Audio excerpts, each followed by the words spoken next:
Good morning, beautiful people.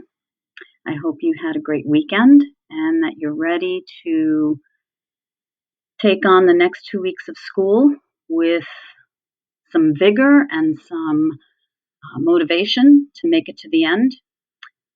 Today, we will be learning about the pyramid of hate.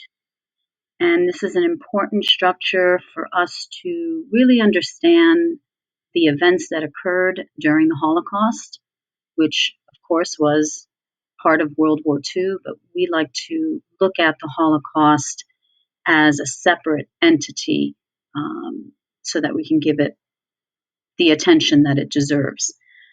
So let's start.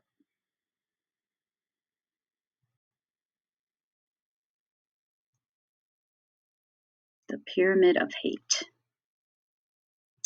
So you have here before you a pyramid. Hopefully, I will not be in the way of most of the information. We're going to start with the first level. As you can see, there are 5 levels. And the first level refers to prejudiced attitudes. And these are when you and I accept stereotypes, when we do not challenge belittling jokes, those that are said amongst your friends, in the cafeteria, amongst your family at the dinner table.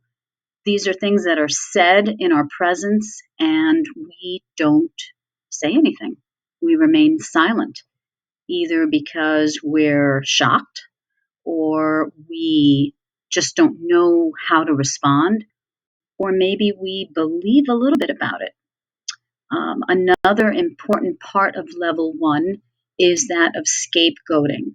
And we see scapegoating throughout our study of the Holocaust as a means by which the Nazi government and Hitler felt that it was really the fault of the Jews for the crumbling economy, that everything that had happened as a result of World War I was exacerbated by the role of the Jews, even though they made up even less than 1% of all of the people in Europe. In Nazi Germany, they became the persons, the people assigned to blame for whatever the problem was that they saw in their country. The second level are acts of prejudice. So level 1, you're thinking about it. Level 2, you're doing something about it. And that would be name calling, actually telling belittling jokes. You're beyond not challenging, now you're actually engaging in it, as well as ridiculing, as well as socially excluding people because of the way that you feel and think about them. And I want to show you this quick testimony by Henry Senesin, who experienced these acts of prejudice. And this comes from the website echoesandreflections.org.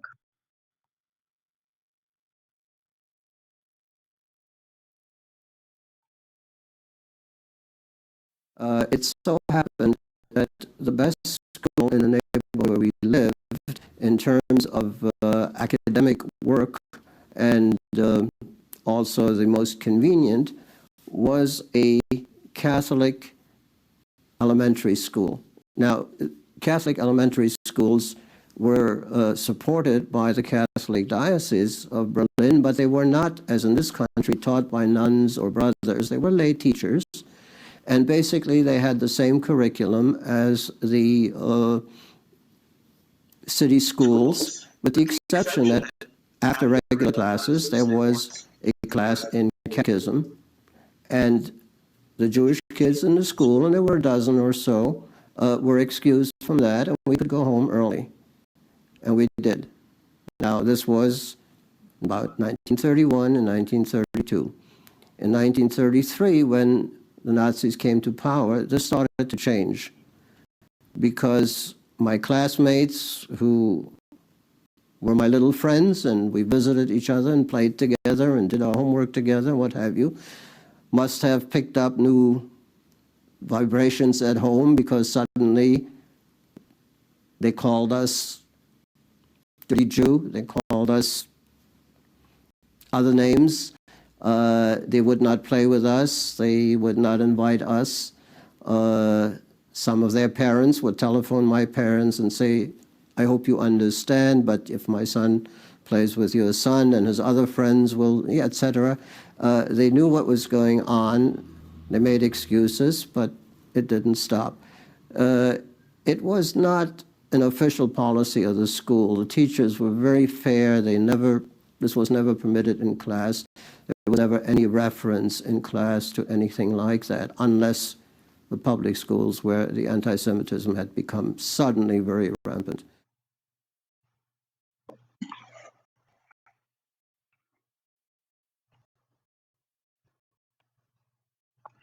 So there, in Henry's short witness, right, he shares how his relationship with his friends was normal, was typical of little kids, and then as soon as the environment changed politically under Nazi Germany.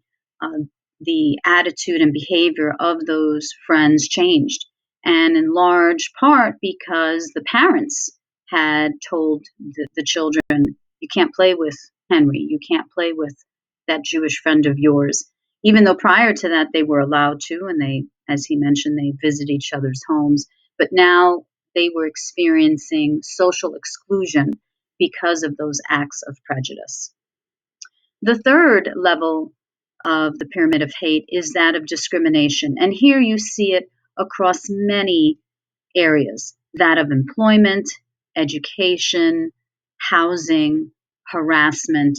And Jews during this period of time were no longer allowed to work for the government. As you know, eventually they were moved into ghettos and forced into labor camps at the very least. Education was no longer allowed to be pursued as a Jew, and they were harassed on a daily basis wherever they walked or lived or so forth.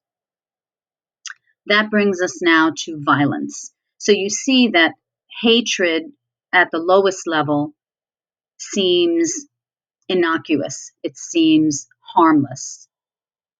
Again, seems, right? But it's foundational.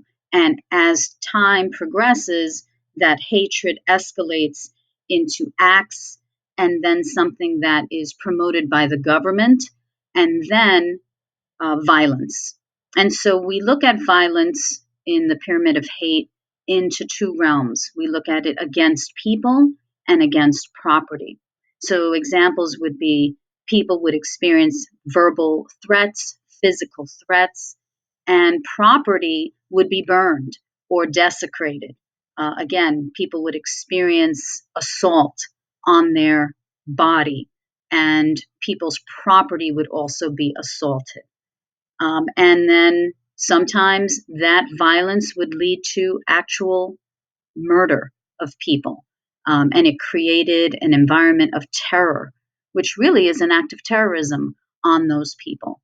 And here is just an image of that desecration on the Jewish people on November 9th and 10th. You had the famous, or infamous rather, Kristallnacht, Night of the Broken Glass, where Jewish property and Jewish temples, synagogues were burned to the ground because they wanted to really dehumanize the Jews by saying, you have no value.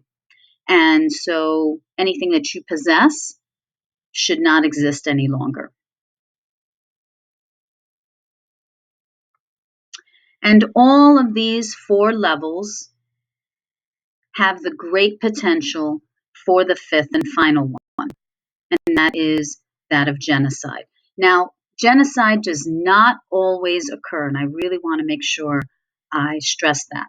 Um, Sometimes, and a lot of times, There has been intervention which stops the violence. There have been changes to the government, society, where people are not allowed to be discriminated and they're protected against. There's been movements to bring about the reality of racism and prejudice and to try and really educate people. However, when these levels do not get checked, when they are not intervened, it leads to the highest level of the pyramid of hate, which is genocide. And genocide is the deliberate, systematic extermination of an entire people, not just women or the men or the children or the old people. It's all of them because of what they look like, how they practice their faith, what they wear, how they speak. And so all of that anger, fear, ignorance, and uh, just overall not wanting to understand the difference in the other group of people leads to the ultimate form of hatred, which is genocide.